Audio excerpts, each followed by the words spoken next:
नमस्कार दोस्तों, स्वागत है आपका आज के मुख्य समाचार में, जिसमें सबसे पहली और बड़ी खबर में आपको बताएंगे कि दिल्ली में और बिगड़ सकते हैं हालात। पंजाब से 1200 ट्रैक्टर और ट्रॉलियों के साथ 50,000 किसान सिंघू बॉर्डर के लिए हो चुके हैं रवाना। इसी के साथ दूसरी बड़ी खबर में जिक्र होगा कि पंजाब के किसान की बिहार जैसी हालत करना चाहती है मोदी सरकार, ये बड़ा बयान दिया है राहुल गांधी ने। और तीसरी बड़ी खबर में बताएंगे कि कृषि कानूनों के खिलाफ सुप्रीम कोर्ट पहुंचा किसान संगठन, मनमाने कानून को रद्द किए जाने की उठाई मांग। दोस्तों, हर एक खबर की गहराई में आपको ले जाएंगे, लेकिन उससे पहले अगर आप भी देश के किसानों के साथ खड़े हैं तो आप अभी इस वीडियो को लाइक कीजिए और इस लाल बटन को दबा के इस चैनल को फ्री में सब्सक्राइब करके घंटी बजाकर कमेंट में लिखिए जय हिंद। दोस्तों, रुक करते तमाम बड़ी खबरों की तरफ।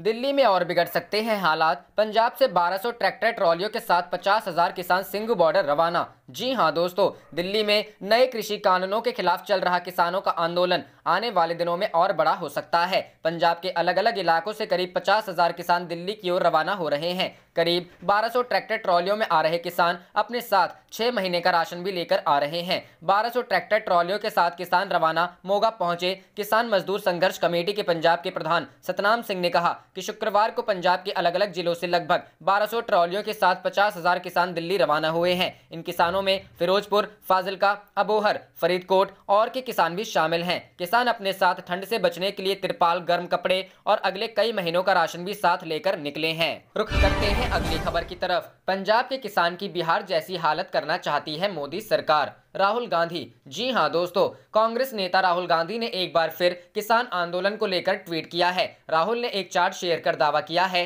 कि पंजाब और हरियाणा के किसान सबसे ज्यादा कमाई करते हैं, जबकि बिहार के किसान की कमाई कम है। राहुल ने लिखा है, किसान चाहता है कि उसकी आय पंजाब के किसान जितनी हो जाए। मोदी सरकार चाहती है कि देश के सब किसानों की आय बिहार के किसान जितनी हो जाए। वायनाड के सांसद ने चार्ट शेयर किया है, उसमें दावा किया गया है कि पंजाब के किसान सबसे ज्यादा कमाई करते हैं, जबकि बिहार के किसान की सालाना आमदनी सबसे कम है। राहुल ने जो चार्ट शेयर किया है उसमें दावा किया गया है कि एक कृषक परिवार की कमाई का सालाना औसत 77,124 रुपए है। अगर इसे महीने में बांटे तो यह 6,427 रुपए होता है। दावा किया गया है कि यह मासिक आय महीने के 6,223 रुपए के खर्च की सीमा को बड़ी मुश्किल से पार कर पाता है। ऐसे में किसानों के पास बहुत कम बचत हो पाती है। चार्ट में दिखाया गया है कि पंजाब के किसान की सालाना औसत कमाई 2,16,708 रुपए है। इसके बाद हरियाणा के किसानों की सालाना औसत कमाई 1,73,208 रुपए है, जबकि बिहार के किसान की सालाना औसत कमाई 42,684 रुपए है, जबकि यूपी के किसान की कमाई 58,944 रुपए है। चार्ट के अनुसार जम्मू कश्मीर के किसानों की औसत कमाई 1,52,196 रुपए, केरल के किसान की 1,42,668 और कर्नाटक के किसान की औसत 1,05,984 रुपए सालाना आय है। रुख करते हैं अगली खबर की तरफ। कृषि कानूनों के खिलाफ सुप्रीम कोर्ट पहुंचा किसान संगठन, मनमाने कानूनों को रद्द किए जाने की मांग की। जी हां दोस्तों, कृषि कानूनों का मुद्दा फिर सुप्रीम कोर्ट में उठा है। शुक्रवार को कोर्ट में एक याचिका दाखिल कर इन कानूनों को रद्द किए जाने की मांग की है। भारतीय किसान यूनियन भानु गुट की तरफ से 3 किसान बिल को रद्द करने की मांग वाली याचिका दाखिल की गई है। एडवोकेट AP सिंह ने यह याचिका दाखिल की है। याचिका में तीनों कानूनों को असंवैधानिक करार कर रद्द करने की मांग की गई है। हालांकि इससे पहले सुप्रीम कोर्ट ने किसान कानूनों को चुनौती देने वाली याचिकाओं पर केंद्र सरकार को नोटिस जारी किया था। अब यूनियन ने इसी मामले में सुप्रीम कोर्ट में अर्जी दाखिल की है। अर्जी में कहा गया है कि ये अधिनियम अवैध और मनमाने हैं। इनसे कृषि उत्पादन के संघबद्ध होने और व्यवसायीकरण के लिए मार्ग प्रशस्त होगा। याचिकाकर्ता ने कहा है कि कानून असंवैधानिक है, क्योंकि किसानों को बहुराष्ट्रीय कंपनियों के कॉरपोरेट लालच का दया पर रखा जा रहा है। कोर्ट में याचिका दाखिल करने के अलावा भारतीय किसान यूनियन ने रेल रोको आंदोलन भी शुरू करने की धमकी दी है। उनका कहना है कि सरकार ने बिना जरूरी विचार विमर्श किए ही ये कानून बना दिए हैं। बता दें कि जून में केंद्र सरकार 3 नए कृषि कानूनों, कृषक उपज व्यापार और वाणिज्य विधेयक 2020, कृषि कीमत आश्वासन और कृषि सेवा करार विधेयक 2020 और आवश्यक वस्तु संशोधन विधेयक 2020 का ऑर्डिनेंस लेकर आई थी। सितंबर में इन पर बिल पास कर दिया गया, जिसके बाद जल्द ही राष्ट्रपति के हस्ताक्षर के बाद ये कानून बन गए। किसान अध्यादेश लाए जाने के बाद से इसका विरोध कर रहे हैं, लेकिन कानून बनाए जाने के बाद इनका विरोध तेज हुआ है। पंजाब में विरोध प्रदर्शन जब सफल नहीं हुआ तो पंजाब और हरियाणा सहित कई राज्यों के किसानों ने दिल्ली चलो अभियान के साथ दिल्ली का रुख किया, लेकिन पहले हरियाणा और फिर दिल्ली पुलिस ने उन्हें दिल्ली में प्रवेश करने नहीं दिया है। किसान दिल्ली के कई प्रवेश बिंदुओं पर को जाम करके बैठे हुए हैं। उनकी कानूनों पर 5 राउंड में बातचीत भी हो चुकी है, लेकिन कोई नतीजा नहीं निकला है। सरकार ने उन्हें कानूनों में संशोधन का प्रस्ताव दिया था, लेकिन उन्होंने इससे इनकार कर दिया था। किसानों ने कानून वापस न लिए जाने की स्थिति में 12 और 14 दिसंबर को इससे भी बड़े स्तर पर विरोध प्रदर्शन करने का ऐलान किया है। रुख करते हैं अगली खबर की तरफ। शरद पवार बोले, कृषि कानून पर पुनर्विचार करे सरकार, किसानों के धैर्य की परीक्षा ना ले। जी हां दोस्तों, कृषि कानूनों के खिलाफ किसान अड़े हुए हैं, वहीं सरकार भी पीछे हटने के मूड में नहीं है। दिल्ली में गतिरोध जारी है। इस बीच विपक्ष भी मोदी सरकार पर हमला बोलने के साथ ही नसीहत दे रही है। राष्ट्रवादी कांग्रेस पार्टी प्रमुख और पूर्व कृषि मंत्री शरद पवार ने सरकार से कृषि कानूनों पर पुनर्विचार करने की मांग की है। पूर्व कृषि मंत्री शरद पवार ने कहा कि सरकार को कृषि कानूनों के बारे में पुनर्विचार करना चाहिए। इन कानूनों को बिना चर्चा के पारित किया गया था। सभी ने सरकार से कहा था कि वे इस पर चर्चा करें, लेकिन विपक्ष की बात को दरकिनार करते हुए सरकार ने कृषि कानूनों को संसद से जल्दबाजी में पारित किया। पूर्व कृषि मंत्री शरद पवार ने कहा कि ऐसा मत सोचो कि अब केंद्र सरकार किसानों की मांग को सुनने के मूड में नहीं है, इसलिए यह आंदोलन आगे भी जारी रहेगा। अभी यह आंदोलन दिल्ली सीमाओं तक सीमित है। यदि सही समय पर निर्णय नहीं लिया गया तो यह आंदोलन अन्य जगहों पर फैल गया। मैं अनुरोध करता हूं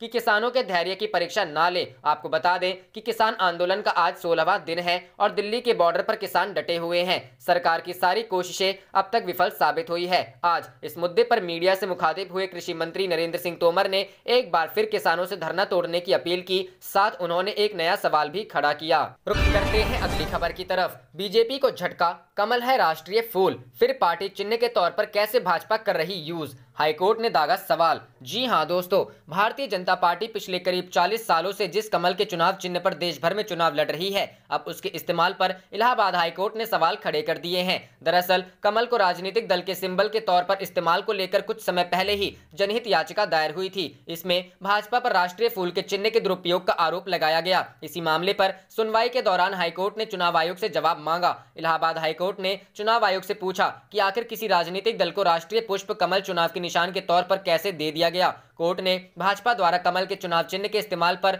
रोक लगाने को लेकर ईसी से जवाब मांगा है। अब इस मामले में अगली सुनवाई 12 जनवरी को होनी है। हाईकोर्ट में यह मुद्दा भी उठा कि राजनीतिक दलों को चुनाव चिन्ह को लोगों के रूप में प्रचारित करने की छूट देना निर्दलीय प्रत्याशी के साथ भेदभावपूर्ण होगा। समाजवादी पार्टी नेता ने दायर की है जनहित। इलाहाबाद हाईकोर्ट में यह जनहित याचिका गोरखपुर के समाजवादी पार्टी के नेता काली शंकर ने लगाई। याचिकाकर्ता का कहना है कि किसी राजनीतिक दल को चुनाव चिन्ह पार्टी लोगों के रूप में इस्तेमाल करने का अधिकार नहीं है। चुनाव चिन्ह चुनाव तक ही सीमित है। पार्टी को अपना चुनाव चिन्ह किसी निर्दलीय प्रत्याशी को देने का अधिकार नहीं है। राजनीतिक दलों को चुनाव चिन्ह के दूसरे कार्यों के लिए इस्तेमाल करने की अनुमति निर्दलीय प्रत्याशियों के साथ अन्याय और भेदभावपूर्ण है, क्योंकि उन्हें अपना प्रचार करने के लिए कोई निशान नहीं मिला होता। हाईकोर्ट में इस मामले की सुनवाई मुख्य न्यायाधीश गोविंद माथुर और न्यायमूर्ति पीयूष अग्रवाल की खंडपीठ ने की। दोनों जजों ने पूछा कि याचिका में यह मुद्दा नहीं उठाया गया है कि चुनाव चिन्ह केवल चुनाव के लिए आवंटित किया जाता है, अन्य कार्य के लिए नहीं। फिर आखिर चुनाव चिन्ह का अन्य उद्देश्य से इस्तेमाल करने की अनुमति क्यों दी जा रही है। कोर्ट ने कहा कि साक्षर कई देशों में चुनाव चिन्ह नहीं है, लेकिन भारत में चुनाव चिन्ह से चुनाव लड़ा जा रहा है। निर्वाचन आयोग की तरफ से पेश हुए वकील ने इस पर जवाब देने के लिए समय मांगा। रुख करते हैं अगली खबर की तरफ। बिहार में बड़े बदलाव करेगी कांग्रेस, इस नेता को पार्टी प्रभारी बनाने की अटकलें तेज। जी हां दोस्तों, बिहार विधानसभा चुनाव में मिली करारी हार के बाद कांग्रेस बिहार में बड़ा बदलाव करने का विचार कर रही है। कांग्रेस पार्टी के आलाकमान ने बिहार में पार्टी प्रभारी के तौर पर काम कर रहे शक्ति सिंह गोहिल को हार का दोषी बता रही है। खबर है कि जल्द ही बिहार का प्रभार राहुल गांधी के बेहद करीबी रणदीप सिंह सुरजेवाला को दिया जा सकता है। बिहार के विधानसभा चुनाव में कांग्रेस पार्टी आरजेडी समेत कई पार्टियों के साथ महागठबंधन करके चुनाव लड़ी थी। इस चुनाव में कांग्रेस को सिर्फ 19 सीटें ही हासिल हुई थी, जबकि बिहार में खुद पार्टी के पूर्व अध्यक्ष राहुल गांधी ने जनसभाएं और रैलियां की थी। बिहार में 243 सीटों पर हुए विधानसभा चुनाव में एनडीए ने 125 सीटें हासिल कर पूर्ण बहुमत प्राप्त किया था। वहीं विपक्षी महागठबंधन को इस चुनाव में 110 सीटें मिली थीं। रुख करते हैं अगली खबर की तरफ। बिहार में 900 किसानों पर कार्रवाई, नहीं मिलेगी सब्सिडी। यहां देखिए सभी जिलों की लिस्ट। जी हां दोस्तों, बिहार में पराली जलाने के आरोप में कृषि विभाग ने 900 किसानों को ब्लैक लिस्टेड कर दिया है। अब इन किसानों को 3 साल तक कृषि आधारित लाभुक योजनाओं का लाभ प्राप्त नहीं हो सकेगा। यानी कि 3 साल के लिए इन किसानों के प्रत्यक्ष लाभ हस्तांतरण के माध्यम से भुगतान की जाने वाली सरकारी प्रोत्साहन राशि को रोक दिया गया है। पराली जलाने पर रोक लगाने के लिए कृषि विभाग सख्त हो गया है। बिहार सरकार ने पिछले 3 महीने में 900 किसानों के खिलाफ यह सख्त कार्रवाई की है। बताया जा रहा है कि 11 जिलों के किसानों पर सरकार ने यह एक्शन लिया है। इसको लेकर अधिकारियों द्वारा पदाधिकारियों को लगातार निर्देश दिया जा रहा है, किसानों को भी जागरूक किया जा रहा है। लेकिन अधिकारियों के आदेश के बावजूद किसान धान कटने के बाद खेतों में पराली जला रहे हैं, जिससे मिट्टी को नुकसान के साथ साथ पर्यावरण प्रदूषित हो रहा है। जिसे देखते हुए कृषि विभाग पराली जलाने वाले किसानों को चिन्हित कर उन्हें सरकार द्वारा मिलने वाली योजनाओं से वंचित कर रहा है। आपको बता दें कि पूरे भारत में बिहार एकमात्र ऐसा राज्य है जहां पिछले साल से इस तरह की व्यवस्था लागू की गई है, जो वायु प्रदूषण के लिए एक प्रमुख कारक है। डीबीटी स्थानांतरण के लिए राज्य कृषि विभाग के साथ कुल 1.64 करोड़ किसान पंजीकृत है। बिहार में जिन 900 किसानों के ऊपर कार्रवाई की गई है, उसमें से सबसे ज्यादा किसान 462 किसान रोहतास जिले के हैं। इसके अलावा कैमूर के 133 और नालंदा के 100 किसान शामिल हैं। आपको बता दें कि रोहतास और कैमूर जिला शाहबाद क्षेत्र के प्रमुख धान उगाने वाले जिले हैं। रुक करते हैं अगली खबर की तरफ। शरद पवार बोले, कृषि कानून पर पुनर्विचार करे सरकार, किसानों के धैर्य की परीक्षा ना ले। जी हां दोस्तों, कृषि कानूनों के खिलाफ किसान अड़े हुए हैं, वहीं सरकार भी पीछे हटने के मूड में नहीं है। दिल्ली में गतिरोध जारी है। इस बीच विपक्ष भी मोदी सरकार पर हमला बोलने के साथ ही नसीहत दे रही है। राष्ट्रवादी कांग्रेस पार्टी प्रमुख और पूर्व कृषि मंत्री शरद पवार ने सरकार से कृषि कानूनों पर पुनर्विचार करने की मांग की है। पूर्व कृषि मंत्री शरद पवार ने कहा कि सरकार को कृषि कानूनों के बारे में पुनर्विचार करना चाहिए। इन कानूनों को बिना चर्चा के पारित किया गया था। सभी ने सरकार से कहा था कि वे इस पर चर्चा करें, लेकिन विपक्ष की बात को दरकिनार करते हुए सरकार ने कृषि कानूनों को संसद से जल्दबाजी में पारित किया। पूर्व कृषि मंत्री शरद पवार ने कहा कि ऐसा मत सोचो कि अब केंद्र सरकार किसानों की मांग को सुनने के मूड में नहीं है, इसलिए यह आंदोलन आगे भी जारी रहेगा। अभी यह आंदोलन दिल्ली सीमाओं तक सीमित है। यदि सही समय पर निर्णय नहीं लिया गया तो यह आंदोलन अन्य जगहों पर फैल गया। मैं अनुरोध करता हूं कि किसानों की धैर्य की परीक्षा ना लें। आपको बता दें कि किसान आंदोलन का आज 16वां दिन है और दिल्ली के बॉर्डर पर किसान डटे हुए हैं। सरकार की सारी कोशिशें अब तक विफल साबित हुई हैं। आज इस मुद्दे पर मीडिया से मुखातिब हुए कृषि मंत्री नरेंद्र तोमर ने एक बार फिर किसानों से धरना तोड़ने की अपील की। साथ उन्होंने एक नया सवाल भी खड़ा किया। करते हैं अगली खबर की तरफ। कृषि कानून के खिलाफ सुप्रीम कोर्ट पहुंचे किसान, पीएम मोदी ने लोगों से की खास अपील। जी हां दोस्तों, नए कृषि कानूनों को लेकर किसान संगठनों और केंद्र सरकार के बीच चल रही तनातनी खत्म होने का नाम नहीं ले रही है। कानूनों के खिलाफ किसानों का आंदोलन लगातार जारी है। किसानों की मांग है कि सरकार इन तीनों कानून को वापस ले। सरकार कानून वापस लेने की बजाय सिर्फ संशोधन का प्रस्ताव दे रही है। इसी बीच किसान संगठनों ने इसे लेकर उच्चतम न्यायालय का दरवाजा खटखटाया है। वहीं प्रधानमंत्री मोदी ने देशवासियों से किसान आंदोलन को लेकर गुरुवार को की गई मंत्रियों की प्रेस कॉन्फ्रेंस सुनने की अपील की है। भारतीय किसान यूनियन ने कृषि कानूनों के खिलाफ उच्चतम न्यायालय में याचिका दायर की है। याचिका में तीनों कृषि कानूनों को चुनौती दी गई है। इससे पहले गुरुवार को किसान संगठनों ने प्रेस कॉन्फ्रेंस कर साफ किया कि वो कानून वापस होने तक आंदोलन खत्म नहीं करेंगे और अपनी लड़ाई तेज करेंगे। वहीं केंद्रीय कृषि मंत्री नरेंद्र सिंह तोमर ने किसानों से अपना आंदोलन खत्म करने और संशोधन प्रस्ताव पर बात करने की मांग की है। रुक करते हैं अगली खबर की तरफ। सिंघू बॉर्डर पर बैठे किसानों ने किया कोविड नियमों का उल्लंघन, एफआईआर दर्ज। जी हां दोस्तों, नए कृषि कानूनों के खिलाफ सिंघू बॉर्डर के रेड लाइट में धरने पर बैठे किसानों के खिलाफ पुलिस ने एफआईआर दर्ज कर ली है। किसानों पर कोविड नियमों का पालन न करने का आरोप लगाया गया है। महामारी एक्ट और अन्य धाराओं में किसानों के खिलाफ केस दर्ज किया गया है। जानकारी के लिए आपको बता दें कि ये किसान लामपुर बॉर्डर से जबरन दिल्ली की सीमा में घुस आए थे और सिंघू बॉर्डर के रेड पर डेरा जमाकर बैठ गए थे, जिसके कारण तब से रेड लाइट ब्लॉक है। बता दें कि लगातार 15 दिन से किसान दिल्ली के विभिन्न बॉर्डरों पर धरना दिए बैठे हैं। ये किसान तीनों नए कृषि कानूनों को रद्द करने की मांग पर अड़े हैं और इन्होंने सरकार का लिखित प्रस्ताव ठुकरा दिया है, जिसमें इनकी कई मांगों को मानते हुए सरकार ने कानून में संशोधन करने का प्रस्ताव रखा था। किसानों ने सरकार का प्रस्ताव ठुकरा दिया है और आंदोलन को और तेज करने का ऐलान कर दिया है। ऐसे में सरकार की ओर से किसानों को मनाने की और कोशिश की जा रही है। केंद्रीय कृषि मंत्री नरेंद्र सिंह तोमर ने किसानों से आंदोलन समाप्त कर सरकार का साथ देने की अपील करते हुए कहा कि नया कानून किसानों के हित में है। उन्होंने कहा कि सरकार एमएसपी पर किसानों को लिखित भरोसा देने को भी तैयार है। इसके साथ ही उन्होंने कहा कि किसान जब चाहे सरकार उनसे बातचीत करने को तैयार है। रुक करते हैं अगली खबर की तरफ। नीतीश कुमार को 6 महीने की मोहलत, फिर बिहार सरकार की खामियों पर हल्ला बोलेगी एलजेपी। जी हां दोस्तों, चुनाव में प्रदर्शन के बाद लोजपा की सभी कमेटी को भंग करने का लोजपा सांसद प्रिंस राज ने कहा कि चुनाव के दौरान नए लोग जुड़े हैं और वोट शेयर भी बढ़ा है, इसलिए नए लोगों को जिम्मेदारी देने के लिए कमेटी भंग हुई है। हम नई ताकत के साथ शुरुआत करेंगे। वहीं बिहार में नई सरकार में अपराध बढ़ने पर लोजपा सांसद ने कहा कि हमारे राष्ट्रीय अध्यक्ष चिराग पासवान ने कहा है कि नई सरकार को 6 महीने का समय दिया जाएगा, उसके बाद ही हम कुछ कहेंगे। वहीं किसानों की समस्या के मामले पर लोजपा सांसद ने कहा कि बातचीत हो रही है, जल्द ही मामले को निपटा लिया जाएगा। रुख करते हैं अगली खबर की तरफ। लालू प्रसाद की जमानत पर झारखंड हाईकोर्ट में सुनवाई कल। जी हां दोस्तों, राजद सुप्रीमो लालू प्रसाद की चारा घोटाले के दुमका कोषागार से अवैध निकासी के मामले में जमानत याचिका पर शुक्रवार को झारखंड हाईकोर्ट में सुनवाई होगी। इस मामले लालू प्रसाद को रांची की सीबीआई कोर्ट से 7 साल की सजा सुनाई गई है। लालू प्रसाद ने आधी सजा काट लेने के आधार पर जमानत मांगी है। पिछली सुनवाई के दौरान सीबीआई ने जमानत का विरोध करते हुए दावा किया था कि लालू प्रसाद की आधी सजा पूरी नहीं हुई है, इसलिए जमानत का लाभ नहीं मिल सकता। इस पर हाईकोर्ट ने निचली अदालत और जेल के रिकॉर्ड की जांच कर रिपोर्ट पेश करने का निर्देश दिया था और यह बताने को कहा था कि आधी सजा पूरी हुई है या नहीं। यदि शुक्रवार को लालू प्रसाद को जमानत मिल जाती है तो वह जेल से बाहर निकल जाएंगे। उनके खिलाफ झारखंड में चारा घोटाले के 5 मामले चल रहे हैं। 4 में उन्हें सजा सुनाई गई है, इनमें 3 में उन्हें आधी सजा काटने पर जमानत मिल गई है। एक मामले में अभी सीबीआई कोर्ट में ट्रायल चल रहा है। रुक करते हैं अगली खबर की तरफ। 10 किलो सोना लेकर फरार, दुकान में 5 करोड़ की डकैती, जांच में जुटी बिहार पुलिस। जी हां दोस्तों, बिहार में उस वक्त हड़कंप मच गया जब दरभंगा में सोने चांदी की दुकान से दिन दहाड़े 5 करोड़ की डकैती की खबर आई। करीब आधा दर्जन अपराधियों ने हथियार के बल पर वारदात को अंजाम दिया। लूट में 10 किलो से ज्यादा सोने के जेवर और लाखों रुपए नकदी भी शामिल हैं। लूट की घटना को अंजाम देकर भागते समय अपराधियों ने करीब 25 से 30 राउंड फायरिंग भी की और बाइक पर सवार होकर भाग निकले। अपराधी अपने चेहरे पर मास्क लगाए हुए थे और अपने साथ लूट के सोने और नकदी ले जाने के लिए बैग भी लेकर पहुंचे थे।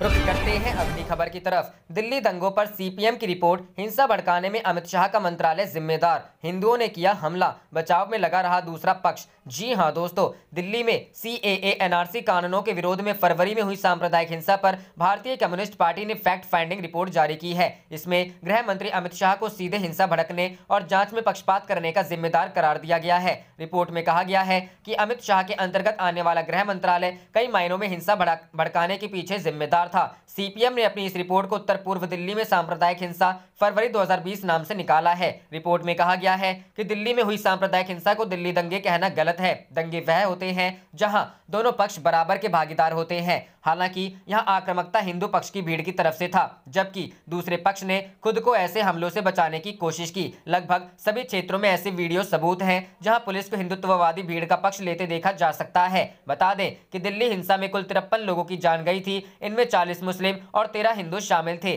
लेफ्ट पार्टी की रिपोर्ट में आगे कहा गया, 11 मार्च 2020 को अमित शाह ने संसद को बताया कि वे दिल्ली के प्रमुख पुलिस अधिकारियों से संपर्क में हैं और हालात की निगरानी कर रहे हैं। सवाल यह है कि 24 फरवरी को जब हिंसा भड़की तब कर्फ्यू क्यों नहीं लगाया गया? आखिर क्यों सेना नहीं तैनात की गई? यहां तक कि दिल्ली पुलिस और रैपिड एक्शन फोर्स के जवानों की संख्या भी बेहद कम और तैनाती काफी देर से की गई थी। दावा किया गया है कि 23 फरवरी से 27 फरवरी के बीच 26 लाख आबादी वाले एक जिले में सिर्फ 1393 से 4756 जवान ही तैनात रहे थे।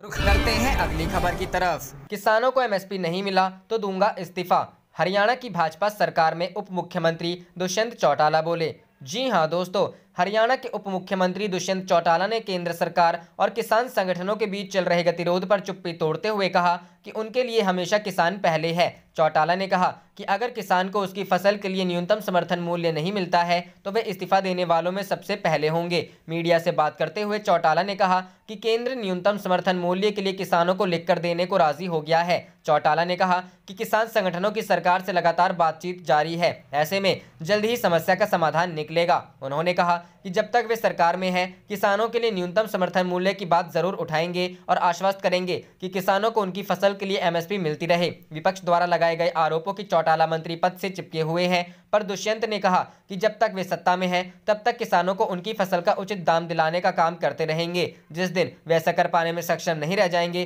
तो इस्तीफा दे देंगे। चौटाला ने कहा कि वे इस्तीफा देने वालों में सबसे पहले होंगे। चौटाला ने कहा कि हम किसानों से रिकॉर्ड स्तर पर बाजरे की फसल खरीद रहे हैं और अधिकारियों को और अधिक फसल खरीदने के निर्देश दिए गए हैं, जिससे कि किसानों को फसल का उचित दाम मिले। विपक्ष के हमले पर चौटाला ने कहा कि लगता है विपक्ष को सबसे ज्यादा मेरी पड़ी है। किसानों को उनकी फसल का दाम तब तक नहीं मिलता रहेगा जब तक कि उनका कोई प्रतिनिधि सरकार में है। मैं किसानों के प्रतिनिधि के तौर पर सरकार में हूं। हरियाणा सरकार लगातार केंद्र को लगातार मामले में सलाह देने का काम कर रही है। रुक करते हैं अगली खबर की तरफ। किसानों के समर्थन में उतरे हरियाणा के सरपंच 15 ने दिया इस्तीफा। जी हां दोस्तों, हरियाणा के कैथल जिले के हल्के कलायत में किसान आंदोलन ने रंग पकड़ लिया है। ये राज्य मंत्री कमलेश ढांडा का विधानसभा क्षेत्र है, लेकिन फिर भी भाजपा किसानों को खुश करने और कृषि कानूनों के विषय में समझाने में असमर्थ रही है। ताजा घटनाक्रम में किसानों को खुला समर्थन देते हुए खंड के कुल 29 सरपंचों में से 14 ने अपने पद से त्यागपत्र दे दिया है। पद छोड़ने वालों में सरपंच संगठन के प्रधान कर्मवीर कोलेखा भी शामिल हैं। जनप्रतिनिधि गहन मंत्रणा के बाद उपमंडल कार्यालय पहुंचे और एसडीएम कार्यालय अधीक्षक सावित्री देवी के माध्यम से त्याग पत्र सौंपा। आप देख रहे थे आपका अपना चैनल जय हिंद जय भारत।